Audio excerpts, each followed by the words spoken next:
여러분, 레위기가 읽기도 어려워요. 그리고 또 공부하기도 쉽지 않지만 저와 함께 이제 천천히 이렇게 보면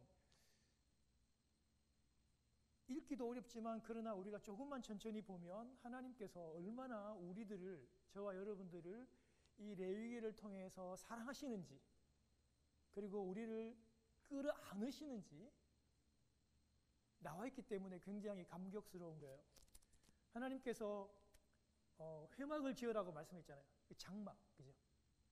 장막을 지으라고 하시는 그 이유는 하나님께서 타락한 인간, 죄인된 인간을 끌어안으시고 함께 교제하시기 위해서 그 장막을 지으라고 하셨던 것입니다.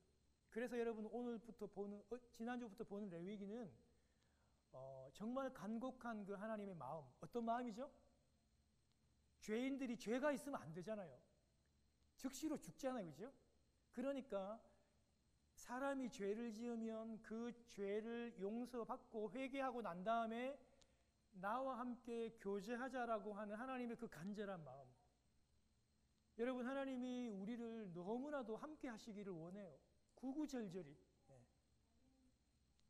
그 하나님의 마음이 이 율법 가운데 나타나 있는 겁니다. 그래서 레위기는 간절한 하나님의 그 사랑, 마음, 그리고 관계, 그리고 유월절 어린 양 예수 그리스도의 피에 대한 책입니다.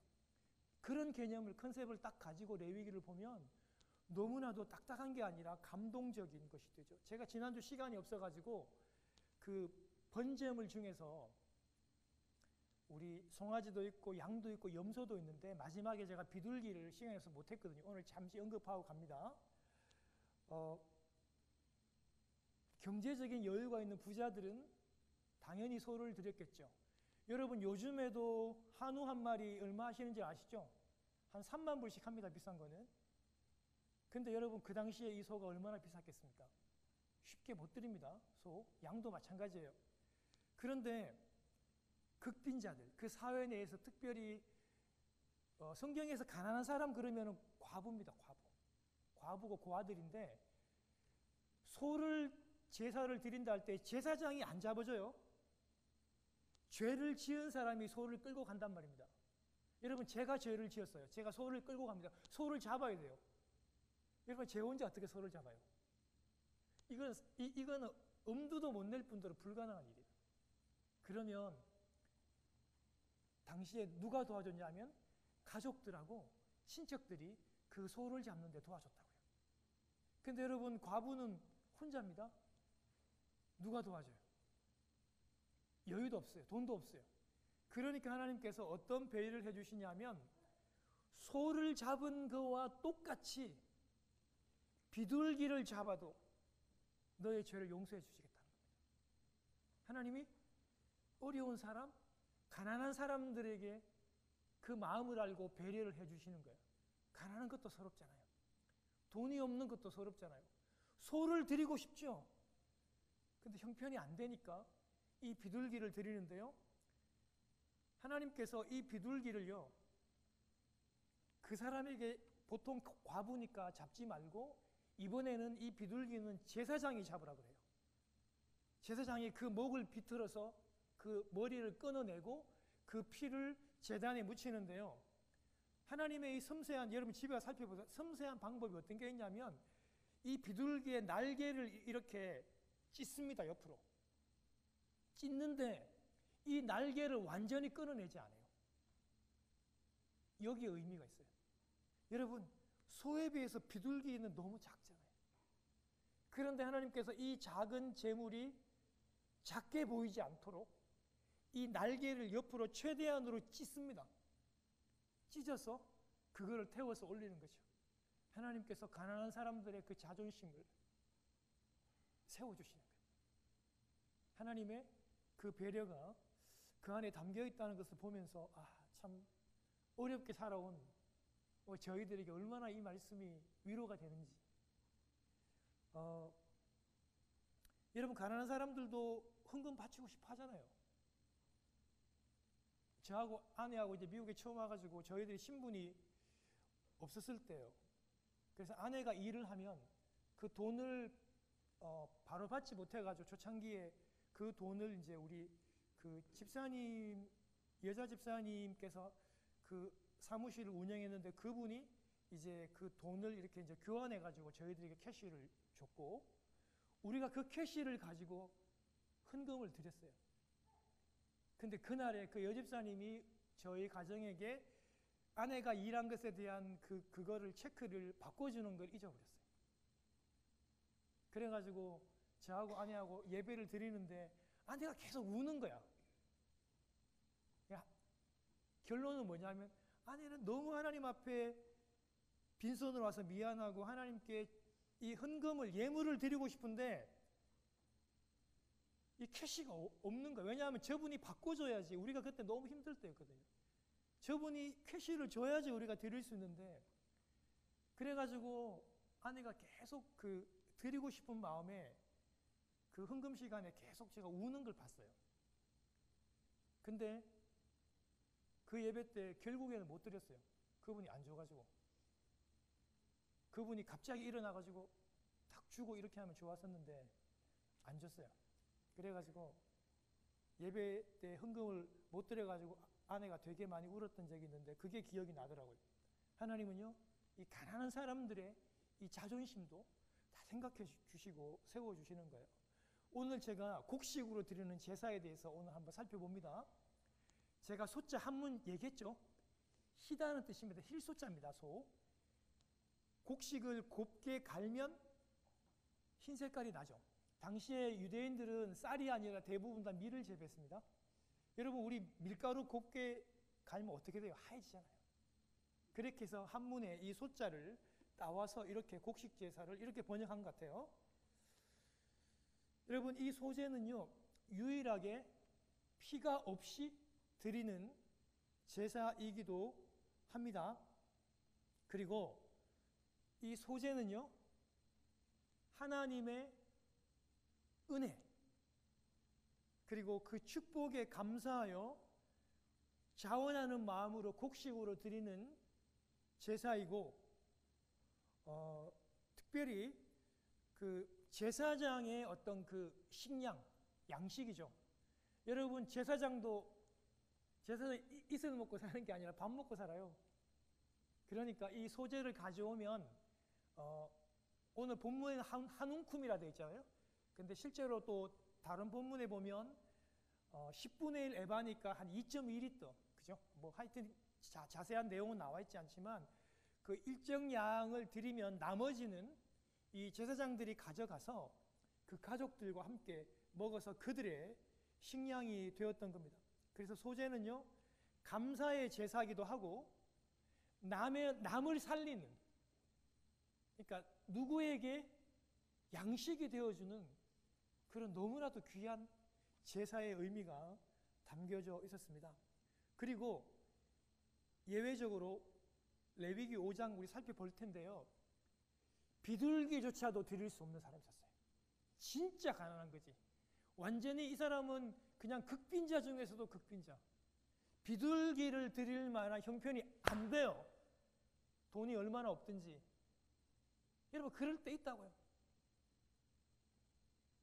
그 사람들에게 하나님께서 비둘기도 드릴 수 없다면 이 곡식을 통해서 드리라고 하나님께서 그렇게 가난한 자들을 위해서 이 소제를 통해서 그 제사를 받으시기도 했어요.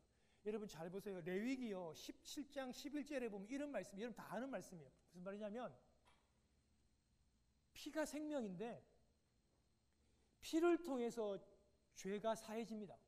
하나님 말씀이에요. 그럼에도 불구하고 그래서 제사는 반드시 피의 제사가 있어야 되는데 하나님의 그 말씀을요 깨시고 물리십니다. 가난한 사람들을 생각하시기 때문에. 그래서 가난한 사람들의 이 곡식의 제사도 하나님께서 그 번제로 받아주시는 거죠. 사랑하는 여러분, 항상 우리 하나님은요 어렵고 가난한 사람 그리고 고통 중에 있는 사람 직장으로 인해서 걱정하는 사람 그런 사람들의 편입니다. 여러분 너무 실망하지 마시고 우리 하나님의 이 귀한 눈은 항상 가난한 사람들, 힘든 사람들을 항상 보고 계신다는 걸 잊지 마시길 바랍니다. 여러분, 이 소재는요, 생가루, 생밀가루 있잖아요, 권사님, 그죠? 그렇게도 드리기도 하고, 아니면요, 오늘 본문 가운데 화덕. 여러분, 요즘 세상이 좋아가지고 우리 이탈리안 피자 화덕에 구워내는 거 봤죠? 그 화덕 안에 넣어가 딱 붙여가지고 굽잖아요, 그죠? 그렇게 전병, 병자가 여러분이 떡병자예요. 얇게 이렇게 만든 피자 생각하시면 돼요. 그렇게 구워가지고 드려도 되고요. 그 다음에 이제 철판 같은데, 우리 빵 굽듯이 철판 같은 데 구워가지고 이렇게 케이크나 과자를 만들어서 하나님 앞에 태워드리기도 하고요. 아니면은 냄비에 아마 튀겨가지고 아마, 예, 오늘 본문에 자세히 나와 있지 않지만 냄비에 기름 넣어가지고 튀겨가지고 그렇게 과자 같은 거라든지 전병을 만들어서 소재로 드리는데, 이건 역시 하나님 앞에 불로 태워서 드리는 화제입니다. 화제. 드리는 데 있어가지고 방법이 걸림돌이 될 수 없다는 말입니다. 드리고 싶은 마음이 있다면 어떤 형태로든지 드릴 수 있다는 것입니다. 하나님 메시지가 그래요. 여러분, 이 소재는요, 오늘 본문에 나왔지만 제가 요약해 드립니다. 반드시 들어가야 될 요소가 있습니다. 그리고 들어가서는 안 되는 요소가 있어요. 하나님께서 그거를 명명을 해 두신 겁니다.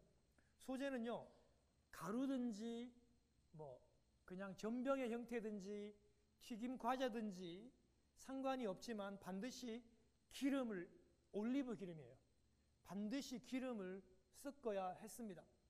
물론 잘 태워지기 위함인데, 여러분 성경에서 전체적인 이 흐름에 기름 그러면 여러분 그 제사장이나 왕들 그 원래 세워질 때 머리에 기름 붓잖아요, 그죠?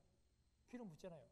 그 기름이라고 하면 보통 항상 이 풍요와 축복을 상징해요. 머리에 기름을 붓는다는 것은 풍요롭게 되라는 축복의 의미가 담겨져 있고, 성령의 기름이라고 우리 잘 알고 있잖아요. 이 기름이 성령을 가리키기도 합니다. 그리고 정결과 이렇게 헌신한다는 그런 의미가 강하게 담겨져 있어요. 그래서 이 빻은 가루 안에 이런 기름을 넣는다는 것은 풍요와 축복과 나의 이 헌신의 드림과 성령의 역사가 이 안에 담겨져 있구나, 그렇게 생각하시면 돼요. 그 다음에 유향, 향기로운 향신료죠, 그죠?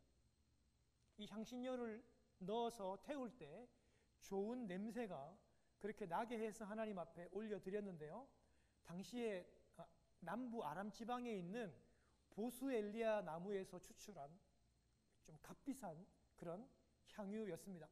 그리고 또 한 가지, 오늘 우리가 암송 말씀에도 있었던 세 번째로는 뭐가 들어가야 된다? 소금. 그렇죠. 소금이 들어가야 된다고. 소금이 들어가야 되는데요. 여러분, 소금도 고대 시대 때는 이 월급 대신으로 받았다고요. 3,000불씩 일하고 3,000불 가져가는 게 아니고 3,000불씩 소금을 가져갔다고. 예전에 로마 군인들도 그랬고 우리 한국에도 조선시대 때 그랬고, 이 소금이 굉장히 그만큼 화폐 대용으로 사용됐기 때문에 소금으로 이게 월급을 받아갈 때도 많았다고요. 그런데 여러분, 이 고대 근동지방에 아까 제가 말씀드렸죠. 소금은요, 동맹, 그리고 충성, 그리고 관계, 아니면 약속하다는 그런 강한 의미가 있어가지고 항상 약속을 하고 계약을 체결할 때 항상 소금을 먹고 그걸 지참을 했다는 사실들을 기억하면, 하나님께 제사를 드리는데 왜 그 제물 안에 소금을 치는지 여러분 이해를 하시겠죠? 하나님과 나와의 이 절대적인 이 언약들, 절대적인 관계들, 하나님, 제가 하나님 앞에 헌신을 다짐하고 충성을 맹세합니다, 하나님께 약속드립니다, 이런 의미가 강하게 내포가 되어 있다고 볼 수 있는 것입니다. 그래서 여러분, 곡식 제사 안에 소금을 반드시 넣어야 되는 이유를 알겠죠? 강한 하나님과 나와의 강한 관계의 결속이 있다는 그런 의미가 포함이 되어 있는 것입니다. 여러분, 그렇게 하고 난 다음에 이제는 넣지 말아야 될 게 있어요. 그게 뭐냐 하면은 누룩입니다. 누룩. 우리 이스트. 여러분들도 가끔 누룩이 들어가지 않는 아마 그 밀가루 빵 같은 거를 먹어본 적이 아마 있으십니까?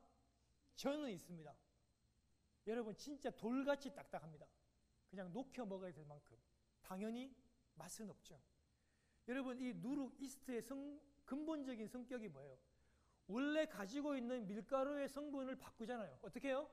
딱딱한 것을 부드럽게. 그렇죠. 유대인들도 이스라엘 사람들도 평상시에는 누룩을 넣어 먹는다, 안 먹는다? 그렇죠. 평상시에는 넣어 먹습니다. 그런데 제사할 때는 이걸 넣으면 안 돼요. 왜냐하면요, 의미가 뭡니까? 이 본성적인 본질의 의미를 바꾸지 말라는 거예요. 그런 의미가 포함이 되어 있어요. 누룩하고 꿀을 넣을 수가 없는데 여기 나와 있는 꿀은요, 벌꿀이 아닙니다. 벌꿀은 굉장히 오히려 좀 부패를 방지하는 의미가 있는데 여기 나와 있는 꿀은 과일에서 나와 있는 당분을 추출한 시럽에 가까워요. 잘 부패하게 만들었다고 해요. 그래서 이 시럽 꿀하고 누룩은요, 넣어서 음식을 만들거나 과자를 만들거나 해서 드릴 수 없습니다. 사랑하는 여러분, 하나님께서 왜 이렇게 하셨을까요? 본질을 바꾸면 안 돼요. 제사를 드리는 본질, 예배를 드리는 그 근본 본질은 바꿀 수 없습니다. 제가 여러분 제사와 예배를 한 번 더 예를 들어 볼게요. 저를 보세요. 아무리 여러분 사람들이 많이 모였어요. 저희들은 한 30명 주일 예배 드립니다. 그런데요, 10,000명이 만약에 예배를 드리는 거 여러분 한번 체험해 보셨어요? 여의도 순복음교회에 있는 그 여러분, 여의도 그쪽에서 부활절 연합 예배 드리고 할 때 몇십만 명이 모입니다. 그 부르짖는 기도 소리와 찬양 소리를 들으면 정말 내 마음이 그냥 날아가는 것과 같은 정말 너무나도 웅장하고 아름다운 소리가 들려요. 여러분, 분명히 많은 사람이 하나님께 예배하면 웅장한 소리, 큰 소리가 들리는 것은 맞고 화려하고 좋지만 그 많은 숫자가 예배의 본질이 아닙니다. 3만 명, 30만 명이 예배 드리는 거하고 30명이 드리는 이 예배가 다르지 않습니다. 숫자는 본질이 아니에요. 본질은 하나님이십니다. 하나님이 본질이시기 때문에, 하나님이 주인이시기 때문에 그 본질을 바꿀 수는 없어요. 몇백 명씩 성가대 찬양하면 아름답고 좋죠. 수천 명의 연합 성가대가 하나님 앞에 찬양을 드리면 좋지만 그 아름다운 음악성이 그 성가대가 예배의 본질을 바꿀 수 없습니다. 천문학적인 헌금을 하나님께 드리는 그것이 예배의 본질을 바꿀 수 없어요. 예배의 주인 하나님입니다. 하나님이 이 예배를 받아주셔야 우리의 예배가 하나님께로 올려드려지는 겁니다. 내가 아무리 큰 소리로, 내가 아무리 은혜 받고 날뛴다고 해도 받아주시는 분은 내가 아니라 누구요? 하나님입니다. 그게 제사와 예배의 본질이에요. 본질. 하나님이 나를 만나주시러 이 가운데 오셔야지 하나님을 예배 가운데 만날 수 있습니다. 그 본질을 너희들이 마음대로 바꿀 수 없다는 것을 이 소절을 통해서 우리는 반드시 알아야 되고 배워야 합니다. 내가 많이 드리는 헌금을 통해서, 나의 음악성을 통해서, 숫자를 통해서 이 예배의 본질을 절대로 바꿀 수 없습니다. 그리고 또 한 가지는요, 소재에 제가 오늘 두 가지 측면을, 예배의 두 가지 측면의 의미를 제가 살펴보고, 소재하면 딱딱하지만 이 의미를 보면 좀 더 우리에게 친숙하게 다가옵니다. 소재는요, 감사의 의미가 굉장히 많이 포함이 되어 있어요. 감사. 감사를 할 때 이 소재를 드리는 겁니다. 드리는데, 그리고 또 한 가지는요, 이 소재의 의미는요, 매일 생활 속에서, 내 생활 속에서 드린 하나님의 예배라는 의미가 강하게 포함이 되어 있습니다. 9절에 보면요, 오늘에 보면 9절뿐만이 아니고 오늘 한 16절에도 그렇고 한 세 군데 정도에서 기념하라라고 하는 그런 말이 나와요. 기념하라. 소재물 중에서 기념할 것을 가져다가 제단에 불사르라. 여러분, 여기에서 기념하라 기념하다라는 이 단어의 뜻이요. 이 자카르라고 하는 기억하다라고 하는 이 뜻에서 왔습니다. 기념하다. 기념하다라는 말이 기억하다라고 하는 말에서 왔는데요. 여러분 이 말은요, 잘 들어보세요. 창세기 8장 1절에요. 하나님께서 노아와 그 방주 안에 있는 사람들을 기억했더라. 그래서 그들을 살려주시고 도와주신 거예요. 여기 하나님이 기억하는 거예요. 출애굽기 2장 24절에 보면요, 하나님이 고통스러워하는 이스라엘의 고통 소리를 기억했어요. 그리고 여러분 이 200데나리온을 부었던 그 여인의 헌신이 복음이 전파되는 곳마다 기억되겠다고 주님께서 말씀해 주었던 거예요. 주님께서 백부장 고넬료의 기도와 구제가 하나님께 기억이 되었다 라고 할 때 쓰였던 말입니다. 이렇게 소제는요, 우리에게 일용할 양식 주고 우리를 도와준 하나님을 기억하는 제사입니다. 하나님을 기억하면, 하나님을 기억해 보면 반드시 무엇으로 이어진다고요? 반드시 감사로 이어지게 됩니다. 할렐루야. 여러분, 하나님을 생각하면, 하나님을 기억해내면, 내게 어떻게 도와주셨는가를 기억하면 반드시 그 기억은 하나님께 감사로 이어지게 되어 있습니다. 소제는 그런 하나님을 기억하고 생각하고 감사로 이어지는 제사입니다. 그래서 하나님을 기억하고 그리스도를 기억하고 반드시 감사로 나아가는 우리의 생활이 되기를 주님의 이름으로 축원드립니다. 여러분, 주님께서도요, 감사하는 사람을요, 믿음이 있다고 하셨어요. 누가복음 17장에 보면 여러분 지금 살펴봤잖아요. 나병 환자가 여러분 10명이 고침을 받았어요. 10명. 그런데 9명은 다 집으로 돌아갔고 한 사람만 주님 앞에 돌아와 감사하며 엎드려 절했을 때 우리 주님이 뭐라고 얘기했어요? 너의 믿음이 너를 구원하였다. 주님께 엎드려서 감사하는 이 사람에게 믿음이 있다고 얘기해요.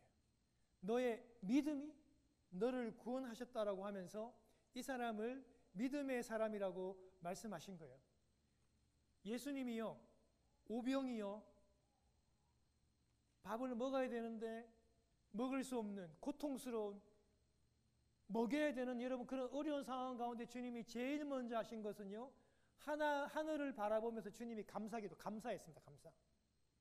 썩어 냄새나는 시체 냄새나는 그 나사로의 무덤에 와서 다 절망이잖아요. 죽음과 절망인 그 순간에 주님이 그를 살리기 위해서 제일 먼저 한 것도 역시 감사합니다. 하나님께. 예수님께서 항상 이렇게 절망적인 위기의 순간에서 제일 먼저 하신 게 감사입니다. 최후의 만찬에서 이제 곧 주님이 십자가에 달리러 갑니다. 두렵습니다. 힘들고 어려운 순간에도 주님이 제일 먼저 감사하셨습니다. 주님은요, 어떤 절망적이고 힘든 상황 가운데서 기적을 일으키기 전에 제일 먼저 감사했습니다. 우리가 걸어가는 이 성화의 삶 가운데서 여러분 늘 행복합니까? 여러분, 저도 이번 주 한 주간 목사가 삶을 살아가는데 행복한 일, 기쁜 일보다 저도 낙심되고 어려운 일들이 더 많았습니다. 여러분, 우리가 살아가는 이 성화의 삶은요, 자주 절망을 마주해야 돼요. 고통을 마주해야 된다고요. 아이들 문제도 그렇고, 살아가는 문제도 그렇고, 직장의 문제도 그렇고, 병의 문제도 그렇고, 사단이 계속 우리를 찌르기 때문에 우리는 절망해요. 근데 그때마다 먼저 우리가 누구를 기억해야 된다고요? 그렇죠. 하나님을 기억하고 그리스도를 생각하고 하나님께 감사로 먼저 나아가면요, 그 삶은 아름답게 빚어지고, 그 삶은 깊어지고, 그 삶은 넓어집니다. 할렐루야. 여러분, 참 하나님께 먼저 감사하면 참 신비로운 일들이 일어나요. 깨지지 않습니다. 브레이크 되는 게 아니라 뭐든지 메이크 돼요. 다치고 끊기고 절망이 아니고 감사하면 메이크되는 삶으로 회복되고 만들어지고 채워지고 하는 일들이 우리에게 일어나요. 실제로 감사하면. 행복은 성적의 순이 아니라 행복은 감사하는 순입니다. 많이 감사하시면 이해가 잘 안 되죠. 근데 실제로 감사해 보면 그런 일이 나타나요. 여러분 진짜로 감사하십시오. 감사하면 우리에게 주는 놀라운 행복의 순간들이 주님이 주는 행복, 돈 많이 벌어주는 행복 말고 그런 행복이 우리에게 있게 될 것입니다. 이제 마지막입니다. 이제 마지막으로 이 설교 다 끝났습니다. 좀 딱딱하지만 여러분 이 소재라고 하는 걸 통해서 우리가 살펴보길 원해요. 이제 끝났으니까 여러분 저를 집중해 주세요. 저도 너무 재미없는 내용들이라 조금 저도 준비하기가 좀 힘들었어요. 그렇지만 이제 마지막이니까 힘을 내봅시다. 여러분 이 소재는요, 제사장의 양식을 채운다. 양식 필요를 채우는 제사라서 이 소재는 누군가에게 나눠주는 것이고 누구에게 베풀어 주는 것이고 누구를 살리는 제사입니다. 소재는 곡식의 일부만을 드리고 나머지는 제사장들과 그 가족들이 먹을 수 있도록 그들이 가져가는 그런 제사입니다. 제사장들은 그 당시에 땅이라든지 땅이 없으니까 농사를 못 짓고 못 거두잖아요. 그리고 가축들도 없었던 사람이라서 스스로 양식을 구할 수 없는 사람입니다. 여러분 갈라디아 6장 6절 우리 같이 한번 읽어보겠습니다. 조금 우리 갈라디아 6장 6절 시작. 가르침을 받는 자는 말씀을 가르치는 자와 모든 좋은 것을 함께하라. 여러분 저기 must share이라고 나와 있습니까? 가르침을 받는 성도하고 말씀을 가르치는 자. 여러분 저기 분명히 teacher가 아니라 instruction이고 instructor이에요. teacher는 학문적인 것만 원리만 가르치는 사람이지만 여러분 이 instructor는요 가르치는데 훈련도 같이 하면서 가르치는 사람이라서 여기 나와 있는 가르치는 사람은 목회자를 얘기합니다. 그런데 성도들은 가르침을 받는 사람은 이 목회자에게 어떻게 하라고요? 좋은 것을 페이하라가 아니라 좋은 것을 어떻게 해요? 쉐어하면서 나누어 주라고 그렇게 얘기하고 있는 것입니다. 여러분 성도는요 목회자에게 대가를 페이하는 것이 아닙니다. 개념이 여러분의 것을 나눠주는 겁니다. 물론 제가 오늘 현대시대 때 제가 물론 교회에서 사례를 많이 받습니다. 제가 사례를 많이 받아요. 여러분 선물 같은 거 명절날에 절대 사오시면 안 돼요. 제가 안 받습니다. 여러분 장례식 그리고 여러 가지 여러분 제가 행사 뭐 결혼식 할 때 제가 여러분들한테 그런 사례 안 받습니다. 교회에서 충분히 사례를 받기 때문에 저는 받을 수 없습니다. 혹시라도 제가 그걸 받으면 목사님 약속과는 다른데요. 그걸 왜 받았어요? 이렇게 여러분 얘기해 줘야 돼요. 여러분이 그렇게 얘기해 줘야 제가 바른 목사가 된다고. 여러분 교회 사례 다 받잖아요. 그게 쌓이면 사람이 목회자가 변하게 되는 거예요. 목사님 돈 안 받는다 해놓고 왜 뒤로는 받아요? 이렇게 얘기해 줘야 돼 저한테. 나 혹시 받으면. 여러분 제가 물론 교회 사례 받지만요 페이의 개념이 아니고 쉐어의 개념이에요. 목회자는 영적인 것을 여러분들에게 쉐어하고 여러분은 물질적인 것을 저에게 어떻게 해요? 쉐어하는 관계예요. 이런 관계로서 저와 여러분들이 더욱더 예수 그리스도를 바라볼 수 있는 그런 관계라는 것입니다. 사랑하는 여러분, 이렇게 서로를 쉐어하는 관계가 되어야 하는데 오늘날 목회자들이 변질되고 성도님들이 변질이 돼요. 그 욕심 때문이에요. 어떤 욕심요? 목회자가 잘 사는 부자 성도들을 이용해 먹으려고 그래요. 아주 나쁜 거예요. 그리고 부유한 성도님들이 목회자의 어떤 그런 영적인 걸 이용해서 축복을 받으려고 그래요. 여러분 그런 욕심 너무너무 나쁜 거예요. 여러분 결국에는요, 목회자와 성도들 간에 돈을 빌리든 돈의 문제가 개입되면 둘 다 아주 어려워집니다. 제가 혹시라도 제가 여러분들에게 너무 힘들어서 집사님 돈 좀 꺼주세요 이렇게 얘기하면 여러분들이 충청도식 화법을 써서 돌려주세요. 저희 집이 작년에는 현금이 참 많았었는데요. 그때 빌리러 오시지요. 왜 지금 왔습니까? 지금은 돈이 없습니다. 이렇게 하면서 절대로 그 돈의 문제로 우리가 서로가 이렇게 빌리고 이렇게 하면 안 돼요. 저는 지난날 제가 20살 때부터 사역을 해오면서 교회 안에서 이런 목회자가 성도들에게 돈을 빌리고 성도들이 돈을 빌려주고 단 한 번이라도 정상적으로 가는 사람들을 못 봤습니다. 둘 다 너무 비참하게 돼요. 그래서 여러분들이 혹시라도 제가 이런 말 하면 절대 안 된다고 여러분들이 빌려주시면 안 돼요. 왜냐하면 우린 둘 다 살아야 되기 때문에. 제가 교회에서 받는 사례도 여러분 개념을 말씀드렸죠? 여러분의 것을 나눠주는 거예요. 쉐어해주는 개념이에요. 그리고 그것으로 족한 줄 알고 겸허하게 겸손하게 살아가야 하는 것입니다. 여러분 이 소재 안에 이 목회자들의 어떤 그런 양식을 채워주고 한다는 이런 개념들이 포함되어 있음을 여러분들에게 얘기합니다. 이제 설교를 마치고 적용합니다.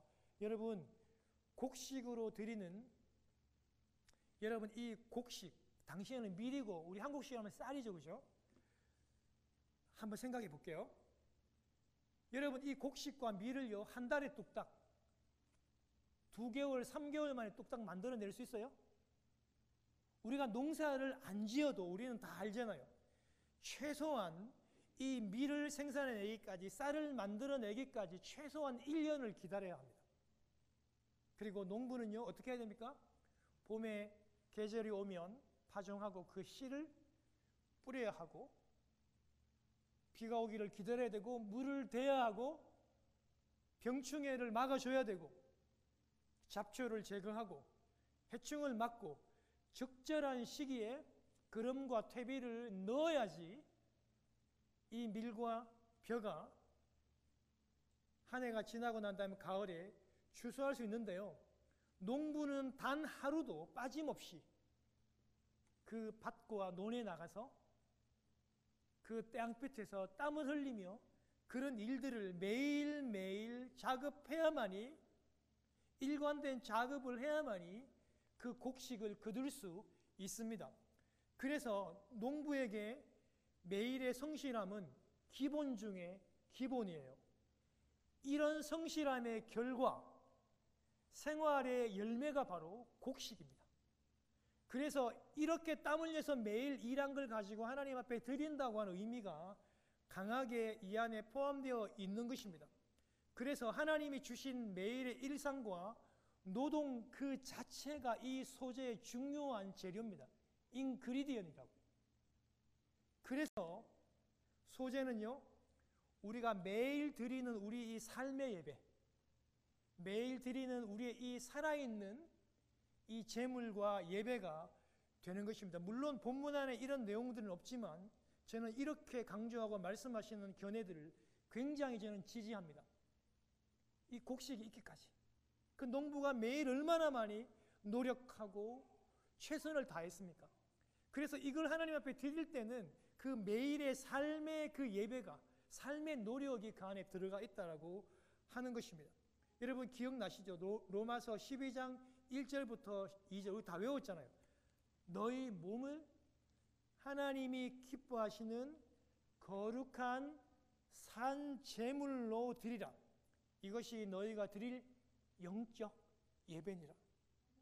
여러분 이렇게 해서 이 소재는요 우리가 매일매일 하나님 앞에 드리는 거룩한 산 제물이고 살아있는 예배라고 하는 것을 꼭 기억하시면서 이번 한 주간 동안에도 이런 삶의 예배를 드리는 이런 소재의 예배를 드리는 여러분 되시기를 주님 이름으로 축원합니다. 기도하겠습니다.